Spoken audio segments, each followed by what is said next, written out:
महाराज जी के मतलब अदृश्य पर विश्वास और अंधविश्वास में पड़ने के बीच की रेखा क्या है? हाँ, अंधविश्वास एक अलग चीज होती है कि जैसे हमें कुछ ज्ञान नहीं और हमने गुरु की बात पकड़ ली, कोई बुद्धि नहीं लगाई और हम निकल गए।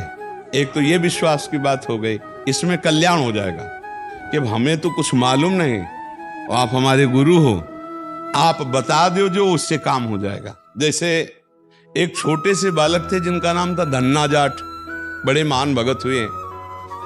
उनको परिवार की माँ ले गई कथा सुनाने, तो कथा में कह रहे थे बिना भगवान का भोग लगाए जो खाता है वो पाप खाता है, भगवान की सेवा करनी चाहिए। तो घर में आए, अपनी माँ से कहा, 8-10 वर्ष के होंगे, कि हमारे घर में तो भगवान है नहीं, भगवान का भोग नहीं लगता, पाप खाया जाएगा, अब कैसे होगा। तो कथा का आखिरी दिन था, तो पंडित जी के पास गए, कहा कथा आपने सुनाया कि बिना भगवान का भोग लगाए नहीं खाना चाहिए, भगवान हमारे यहाँ तो भगवान है नहीं, तो आप भगवान दे दो। तो उन्होंने देखा कि बच्चा है, तो उन्होंने कहा देखो कथा समाप्त होगी तब भगवान दे देंगे। अब वो दूसरे दिन जब जाने लगे तो उनके पीछे चले, भगवान दे दो गुरुजी आप कह रहे थे। तो उन्होंने सोचा लड़का है, इसको ठाकुर जी तो दे नहीं सकते, तो भांग खाते थे, तो भांग का बट्टा ऊपर का, कहा ये भगवान है ले लो।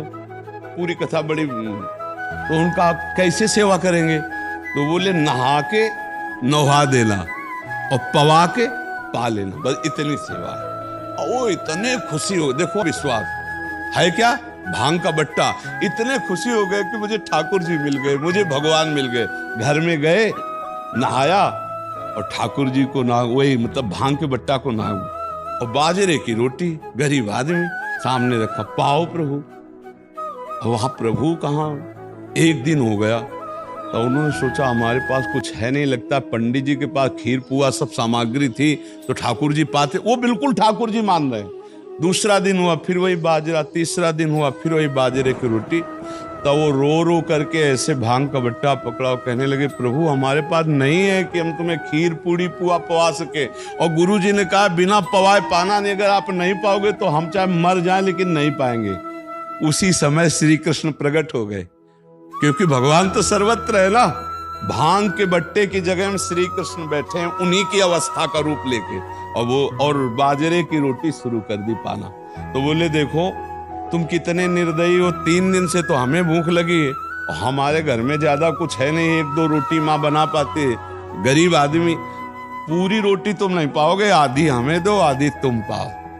भगवान ने, और फिर जो लीला का विस्तार हुआ कि धन्ना सेठ हो गए, अपार वैभव उनके। ये है विश्वास, गुरु के वचनों पर बिल्कुल बुद्धि न चलाकर विश्वास।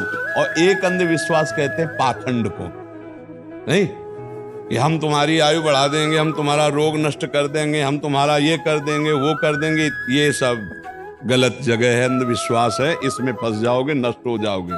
तुम बेवकूफ बनाते हो उनको जिनको ज्ञान नहीं है। बचपन से बाबा जी मंत्र अनुष्ठान करते रहे, अवश्य में भोक्तव्यम कृतम कर्म शुभाशुभम, भीषम पितामह 6 महीना बाणों की सैया में रहे। तुम कलावा से तुम कर्म बांध दोगे, जंतुर बांध कर तुम किसी के कर्म मिटा दोगे, तो नौटंकी नाटक है कि नहीं।